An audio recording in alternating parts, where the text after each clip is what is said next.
Yeah, man. They went straight down the back of my throat. So spicy. We are going to have in the bottom left, spawning here, as the Zerg. The Zerg player spawning here, the Zerg, is TSL.Revival. In the red trunks. In the red trunks. In the yellow... Oh, no, is it... Day 9 says pieces, doesn't he? Does he? Yeah, like chess pieces.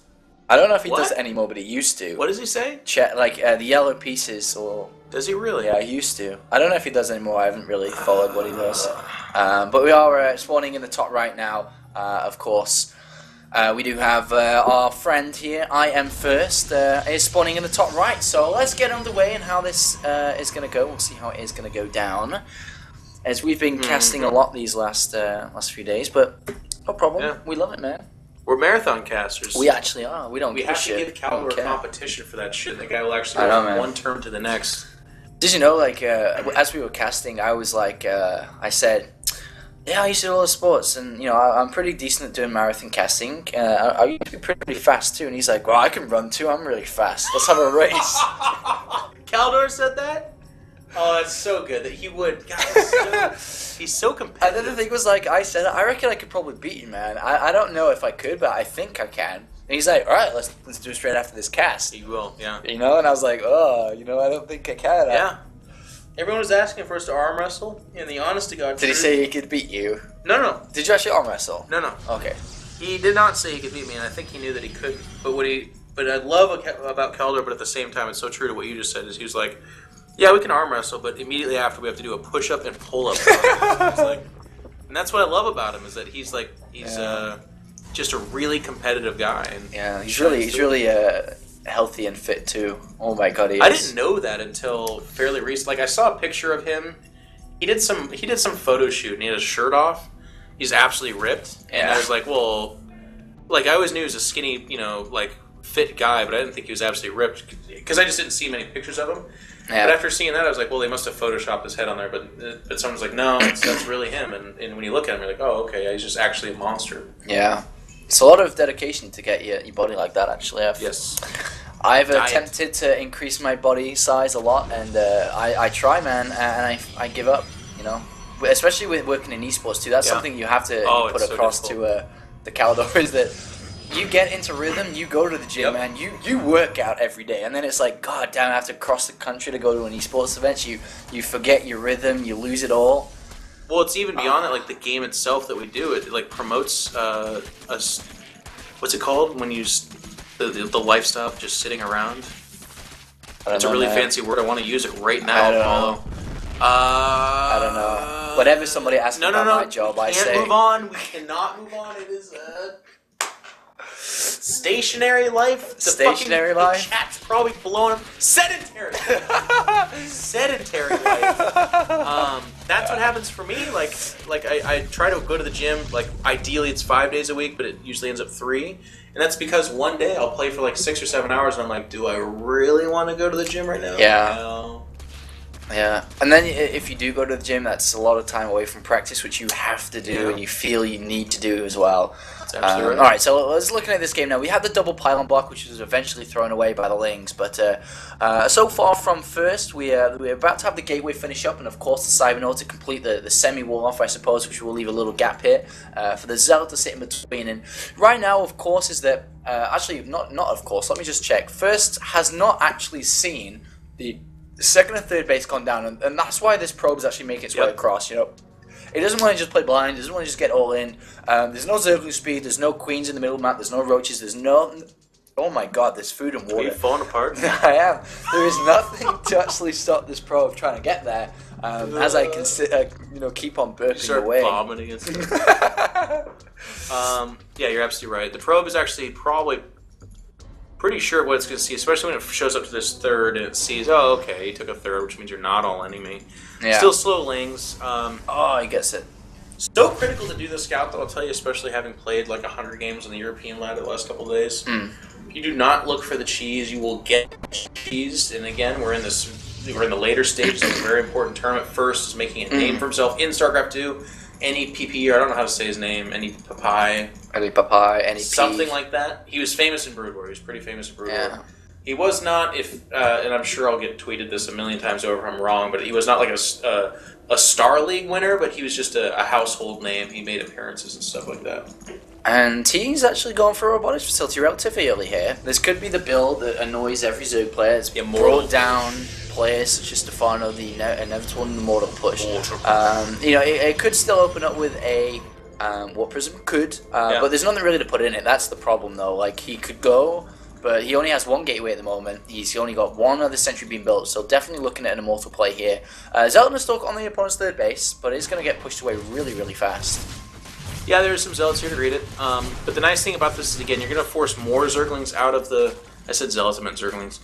You're going to get Zerglings out of the Zerg, and if they're still slow, which we can see the metabolic is about halfway done, you actually should get home with all your stuff, especially with shield regenerating. So it's kind of a cool way to check and make sure you're not letting the Zerg get super greedy. It should do some damage, and more often than not, it'll be absolutely for free to you, except for the actions used to execute it. What's he waiting to build units, drones for? Okay, I don't know what he was waiting for there. He wanted to see if there was a pylon being eased out there. Yeah, and then he builds 16 drones. That makes sense.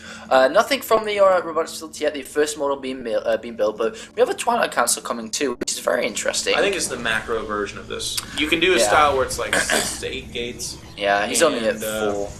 You know what tipped me off in this too is the faster 3rd and 4th gas. If you do the Robo build, which we saw Mana do all weekend long at DreamHack Summer, it's actually Robo, and then it's like a minute and a half later you take the 3rd and 4th gas. Yeah. Because you do want a lot of sentries. You're going to have like 8 or 9 sentries, but the idea here is that because you're only using roughly 200 off the Robo, 275 with the Observer. You can afford actually just to stay on 2 gas for a long time. And I guess he'll just get +2 and take an expansion. He's got 800, 700 murals in the bank. After the expansion's been placed down, I guess he'll add additional gateways on the third base, rather, to create that little wall up. But let's have a look at what our Zerg player is doing. He's currently at layer. He has roach speed and +1 attack on the way. Currently sitting at 63 drones, and yes, we are going to have that Stefano style, I think, coming out. But he's at 5 gases. 1, 2, 3, 4, 5 gases, which basically says he's going only roach, like not roachling, just roach. Oh, ventral sacks! Yes, yes, yes, yes, yes. This is so cool because this is the thing to do against Sentry expands to a third base, and he's already knowing it, man. He's smelling it. He knows exactly what's going on, and this is really cool to see. And we do have additional gateways going down in the main base. Typically, hold off until the 3rd. This would be really weird if it's a very delayed. That's interesting. He's queuing up another immortal. Yeah. Okay. Here goes the pro. He's just doing it safely. Okay. Yeah. But this is so cool from Revival. He's just going to drop everything in the main. And he's going to snipe the Nexus, and then first he's going to walk all the way back up, and then he'll probably snipe the third base, and it's actually like the perfect counter to this. And I don't know if he's going to hold it. This is actually really, really difficult to hold. Well, actually, when you reference that monster all kill of EG, this is a variation of the build that Monster did to actually eliminate JYP on this map. So this could be some kind of Korean style on this map. Now, he is seeing a giant wave of Overlords leaving the main. That's got to be a little bit curious. Yeah, I wonder if he's going to tick. We'll find out, though. I mean, there are a lot of units making its way to the third base. A lot of Overlords clumped up. Very unusual here. But is he going to, like, hatch onto it, though? That's the thing. That's the thing we got to look at here. Nothing, or we do have a cannon beam throw down on the third base, but he's not ready for anything in the main right now. Revival's setting up to do this. Ventral Sex and Oval Speed is ready. He's going to move up to the north. The thing is, with the way Surgers are playing this matchup right now, the second you see a fast Overlord anywhere, you know drops coming. Anywhere at all. Yeah. And we do have that attack at the 3rd right now. But did he see fast Overlords with this Observer? I wasn't too sure if he did or not. But we want to check that 3rd real quick. There it is. The main Nexus is going to get sniped. There's just no question about it. You can't save that. And that's unfortunate. That's a lot of roaches. It's not a relatively big Protoss army. And the reason why is so much of his money is tied up in the additional attack upgrades, blink, gateways in the late 3rd. So he did just get a cancel, just not... No, he got sniped. My bad. And we're going to try to fix the times here. There's the load up. So there's the Overlord drop coming into play, and oh my god, First is so out of position. This is so ugly. He is not dealing with this well. I don't know if he saw the Overlord's move, whether he saw Overlord speed, but he's about to lose his main Nexus, building additional pylons. Oh my god. You know what I don't like about this too is he actually has no probe with that army. So what was he gonna do anyways? Oh my god. What were you gonna do? Like just attack? Oh my god, this is disastrous. This is actually like disastrous right now. Well, the Zerg's kind of doing a weird thing. He actually dropped half his stuff in the main and is now bringing the rest in. First did catch a rally of stuff coming across there towards the natural, which means he can kill it for free.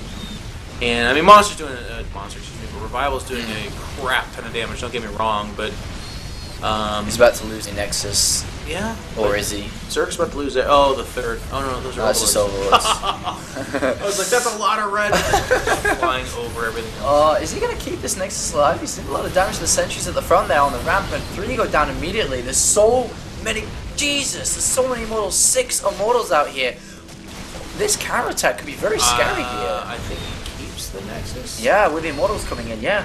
He keeps the Nexus, and with the 3rd base down, if he just goes, he has another immortal being made.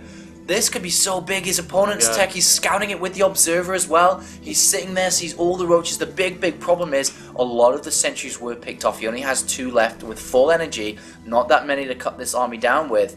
And is he going to go for it, though? Would you go for it right now? Would you move out with 6 immortals, 7 immortals? I think I would, especially when you consider the fact that he has an Observer over there, so he could actually be taking a look at the army. Yeah, he's seen Pure Roach. Pure Roach. But does he have enough? Is he not going because he doesn't have enough force fields, though? I don't know. I guess so. He's whooping in 4 more. He hasn't got really any gateways to reinforce from either, so I guess he could go, but he can't at the same time here. It's a little bit frustrating here. If they fight in any kind of like heads-up fashion. Oh, look at this fake out with the Overlords. He's gonna get the 3rd. He's gonna snap the 3rd. Yeah, this is pretty smart. Protoss army would brutalize that Zerg army, and we do have a Bailey Nest nearing completion, so that's gonna be his answer for the Immortals. Oh, good God, the 3rd Nexus again. God damn it! So long. Damn it! So to answer your question, now I go. Yeah. You have to go now. Yeah. You're way too far back. He's got 4 extra gateways on the way. Yep. If you can chrono boost the crap out of +3 and potentially it could come on halfway through a fight, that's going to help out a lot. But yeah, he has to go. Alright, well, let's see if he's going to be able to do it, though. He's got a decent amount of sentries. Good God, so many immortals. They will never die to roaches. That's just too many. Oh, so many immortals here. Banelings are about to come out. We do have also Hydra's range upgrade. If he loads the banelings and drops them on the army. Oh, good God. That's actually so many. Oh, that's a lot of banelings. Oh, it's so many banelings. It's 32 banelings. I mean, I was going to say, like, I don't know. Maybe he can survive the banelings, but not 32 freaking banelings. And these lings are about to go finish off the Nexus in the main too. They go in, they know that it's in red. Don't attack the 2 Zealots, you useless pieces of crap. They go for the Cybercore instead. That's actually pretty smart, actually. I'll give that to him, taking the Cybercore out. Now he's only going to be reinforced with Zealots, so that's pretty crappy, but alright, let's see if he can do it. So many modes. Great little position here. If he force fields well, he could take this win. Could take it 2-0. There is no burrow. Oh, he spreads. Brilliant spread. I don't know. I always underestimate Bandits coming out of there. There they go. And the shields of the Immortals seem to be withstanding. Where's the Roach army? That's not that impressive. The Protoss army is huge. Is the main and natural stabilized? Is he able to do this? Yeah, the Zerglings are getting cleaned up. What the hell? Zerglings cleaned up in the main and naturally still has 44 probes, does not have a Cybercore, only just being researched, but Zealots will be enough then just to get in there. They can buy so much time while the Immortals do the damage. He's in an amazing position and really is first going to tie this up 2-0 after losing Nexus after Nexus. And Revival says screw you and just goes to the other side. He's actually going to say whatever. That's his best answer. I mean, it's mostly Zealots back at home, so his Roaches are going to do quite nicely, but to be quite honest, as long as the Protoss player plays his cards right... Oh, he's coming back, though. Never mind. Okay, I was going to say, he can just sit inside his main with sentries forever and just say, you know, whatever.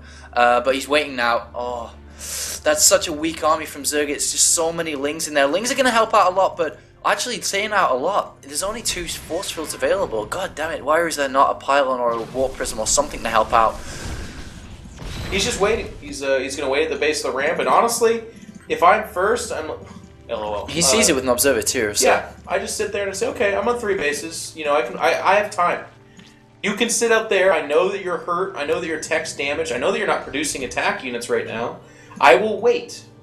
Because the Protoss is going to benefit from this. And he can't win that fight, by the way. If he does move down, that army, which is twice as strong as the Zerg one, stands a chance to lose. And you don't want to ever play into that. He has got Hydras in the mix now. With +2 attack, they will start to do a little bit of damage, but look at the income tab. The income tab tells a big story, even though it's not that big.